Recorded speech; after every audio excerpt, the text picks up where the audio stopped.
विलादत की ये घड़ी आई तो 3 बड़े बड़े वाकयात हुए थे।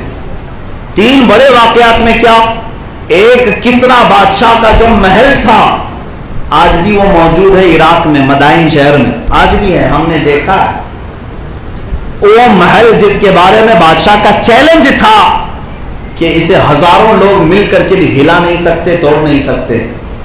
12वीं सुबह जब आई तो अचानक उस दीवार पर ऐसी दरार पड़ गई, शक हो गई दीवार कि उसमें से एक आदमी आज गुजर सकता है। आज तक वो शक हुई दीवार मौजूद है।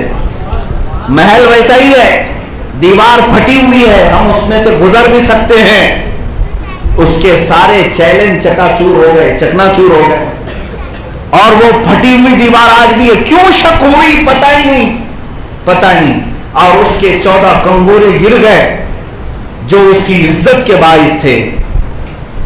और दूसरा जो सबसे बड़ा वाकया हुआ वो ये था कि ईरान के जो मजूसी थे, फारस के जो मजूसी, आग के पुजारी, 1000 साल से आग की पूजा कर रहे थे और आग को बुझने नहीं दिया था, अग्नि हवन कर रहे थे।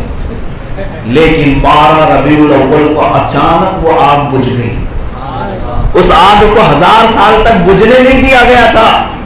सुबह शाम दोपहर रात बारी बारी वहां पर पुजारी बैठ करके आग को जलाते ही रहते थे। दुनिया भर से उसके लिए लकड़ियां आती थी, लेकिन 12 रबीउल अव्वल को आग बुझ गई। तीसरा बड़ा वाकया जो पेश आया, बुहैरे सावा, एक नदी थी जिसकी इबादत करते थे लोग, यानी ईरान वालों की एक गंगा थी, बुहैरे सावा, वो लबालब पानी से भरी हुई।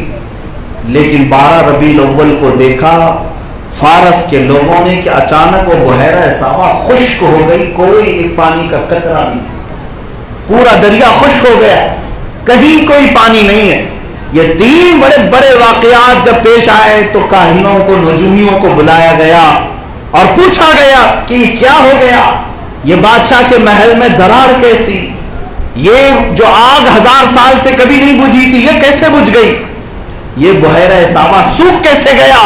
सारे नजूमी बैठे और अपने इल्म नजूम के एतबार से सबों ने कैलकुलेशन करके जो बादशाहों को बताया कि ये किस वजह से हुआ है, तो वो सारे नजूमियों की जुबान से जो कलमा निकला होगा, जिसकी तर्जुमानी हमारे जमाने के इमाम ज़मन ने यूं कहा कि शायद नजूमियों ने ये कहा था बादशाहों को, आई नई हुकूमत सिक्का नया चले,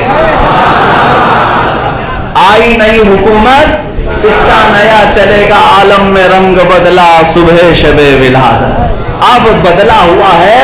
ये सब बड़े वाकयात जो हुए हैं, वजह यह है कि कोई बच्चा पैदा हुआ जो पूरे आलम पर अब हुकूमत करने वाला है। अगर फरमाते हैं उस जमाने में हुजूर की विलादत का 12 रबीउल अव्वल को जो तज़किरा हुआ तो फारस के किलों में दरार आ गई।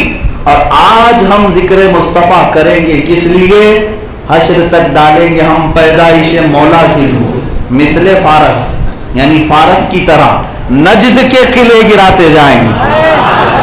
अब हम जिक्र करते हैं तो फारस के किले तो नहीं, नजद के किलों में आज भी दरार आ जाती है, पेटों में मरोड़ आ ही जाता है, गर्दनों में चमक आई जाती है, आंखों में आग भरी जाती है।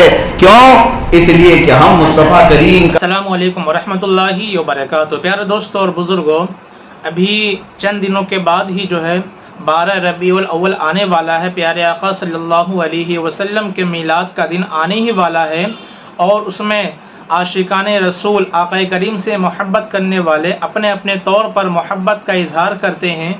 कुछ लोग लंगर वगैरह तकसीम करते हैं, कुछ लोग गरीबों में तकसीम करते हैं, कुछ लोग फातिहा खानी, मिलाद खानी वगैरह का अहतमाम करते हैं, और कुछ लोग अलग अलग तरीक़े से जिससे जितना होता है जो है अपने एतबार से वो लोग खुशी का इजहार करते हैं। लेकिन जैसे नबी करीम सल्लल्लाहु अलैहि वसल्लम के विलादत का दिन आता है तो कुछ लोगों को मिर्च लगना शुरू हो जाता है।